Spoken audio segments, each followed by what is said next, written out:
I've seen too many pharmacists make these mistakes in their careers. And in this video, I want to share what those mistakes are so you can avoid them and things that you can do differently. Hindsight's 2020. And there's no end to the amount of regrets that you can have. But why in the world should we let pharmacy not be a fun career that it can be? So let's talk about the first one. The first mistake is staying in a toxic job for too long. It's really easy to convince yourself that you're doing the right thing, whether it's like patients need me. If I leave, the whole ship sinks. There's this paladin like majesticness of self-sacrifice that we love to uphold in pharmacy. After all, we're all about helping others. And it feels good to know that we're upholding that in maybe a corrupt or a broken healthcare system. But ultimately, you are the one who suffers the most. I don't want to call out any names, but many people on our success series who have shared their stories of how they've gone from bad work environments into good ones, they share what it's like. They talk about the pain from a very real perspective, like the emotional toil, the burden on their minds and their souls, losing out time with family, falling asleep on stairs, crying before going into work, feeling miserable on a day in, day out basis, and never feeling like they have enough time for themselves. And it's easy to think that, well, I have a job, I have an income, and so don't rock the boat. There are other companies out there in every industry and niche, from retail chains to hospitals, where pharmacists are happy to be doing their work. Just look up any company and find on Glassdoor if people are reviewing it positively. If it's over a 3.5, 70% of people at that company like it. That's a good sign. It's a sign that you potentially could work there. Look, there's nothing fundamentally different from you to many other pharmacists who have licenses. You have the ability to practice, and so you can transition and go do something else. Don't convince yourself another day that you can wait it out. You should believe management when they say, don't worry, we'll work on hiring more people.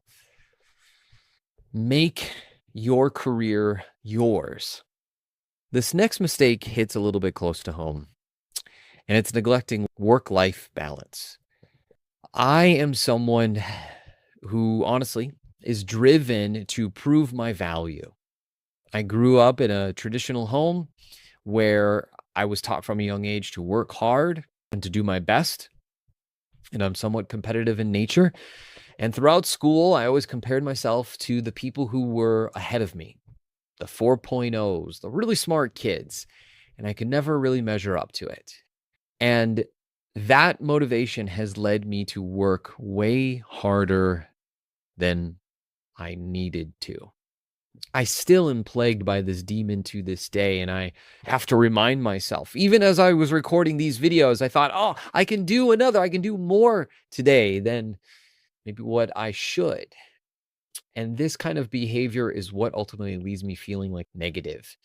And it causes me to work harder, longer hours, and ultimately neglect my life and my joy. Because I think I have a kick-ass life. And yet my work ethic sometimes loves to convince me that I need to work harder, which leads to burnout, mistakes, and poorer health. I'm not sure if you've ever experienced burnout, but it's not something I would wish on anyone. And you kind of feel hopeless. You feel like giving up. You feel like at some point you're going to self-sabotage. If you don't prioritize you and your well-being, there will be consequences. For me, even in my own business, where I set the rules, I've burned myself out a number of times. I'm actually recovering from a burned out stint where I just hadn't taken a week off in a long time. And, there's always more to do. There will always be work. There will always be a job that you can take. There's always ways to make money. But you know what? There's not always to do. Extending your life. You can't make another life. Not yet, anyway. You have one to live. Even if you believe in reincarnation, you can't repeat this life. If you don't prioritize the rest of your life over work, eventually you'll come to regret it. And the best way to do that is to take regular periods away from work, not doing work, and not working to work on something else like your house or looking for a new job or building a business or doing a new hobby. It literally means being a human being, investing in the relationships that are most important to you, spending time with loved ones. Because at the end of your life, if you get to live a long life, you won't be saying to yourself, man, I so wish I would have worked harder. The next most common mistake that I see pharmacists making early on in their careers is to not continue networking. I know that networking has a negative connotation, and you can check out videos where we talk about that if you so wish, on tips on how to do a better job with networking. But it is through relationships that you will find new opportunities and get job referrals and beat your competition. And if you don't regularly network with the people that you've built relationships with and meet new people, you will limit your opportunities. And often people think that the solution to their career problems is a application or another job. But in actuality, this problem is so big that it's not a how, but a who. Who can help you solve this problem? It's why we have a community as a part of our business. We have a free community that you can join that now has over 1,600 people in it, pharmacists who are on the same journey as you, and many of whom have gone on to new and different things. People that are willing to talk with you and connect with and help you. The fourth mistake that I see people making is not reflecting on their life. This is a weird one. I thought reflection was something that everyone did, but most don't. And I see the pain why. It's hard to look in the mirror. If you look at yourself and you're frustrated, you're angry, you're disappointed, I can understand why most people don't regularly take time to reflect on where they're at in life. But it is only through reflection that you can make a change. If we didn't have mirrors, we wouldn't be able to trim our beards or put on makeup or pop pimples. That's a problem near and dear to my heart. We need to take time out of our schedule and our lives to really think about, is this where I want to be? Am I happy here? And if I'm not, what do I need to change? Something that my wife and I like to do at least once a quarter, and certainly every year, really dig deep and ask, what were the best parts of our last year? What were the things that we did that we absolutely loved doing and we want to do more of?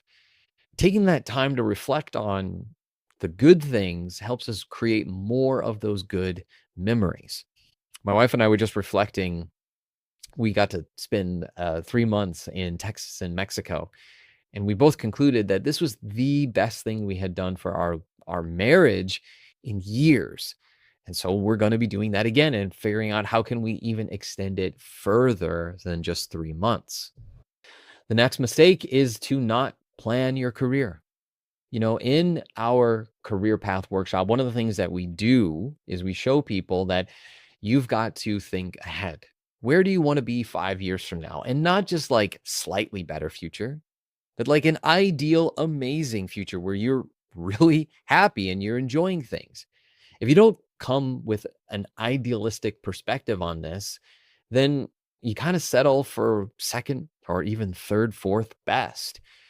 But taking the time to plan out, where do you want to be? What are the challenges that you want? Life really is just about accepting what problems do you want to solve for constantly. For me, I knew that the problems and challenges of an AmCare pharmacist were not something that I wanted. And so I decided, what problems I do enjoy? I enjoy creative problem solving. And so I chose the route of business. And of course, there are days where I'm not happy and I regret the decision. But overall, it's been a huge net benefit that has afforded me some wonderful freedoms that having a 9 to 5 job would have never given me. But it is only by planning ahead and visioning out, where do I want to be 9 years, 10 years, 20 years from now? And then thinking about what I need to do this year to step into that future. The best way to get around all of these mistakes is to surround yourself with others that want excellence for their life. For me, I have coaches and I have a mastermind, a group of people that meet weekly. We've done so now for the last 10 years. And every week we talk about our challenges, our problems, and what is holding us back. And that level of accountability has been so instrumental and motivational for me when have felt like giving up.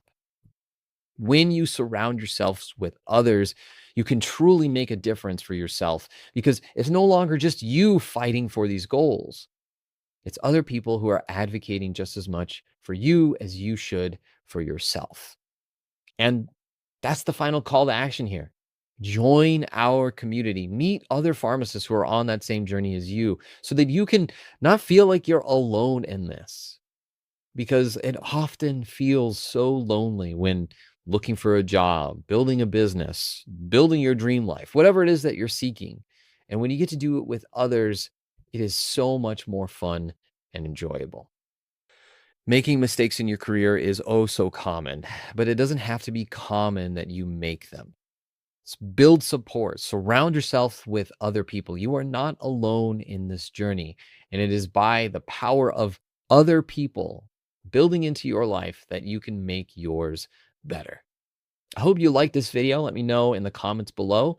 And maybe you've made these mistakes and you have found some ways around them that I didn't mention, because there's so much to talk about on this subject. And if you didn't like this video, let me know what I should cover in the next one or do differently. Thanks for watching this video. And until I see you in the next one, stay curious and take care.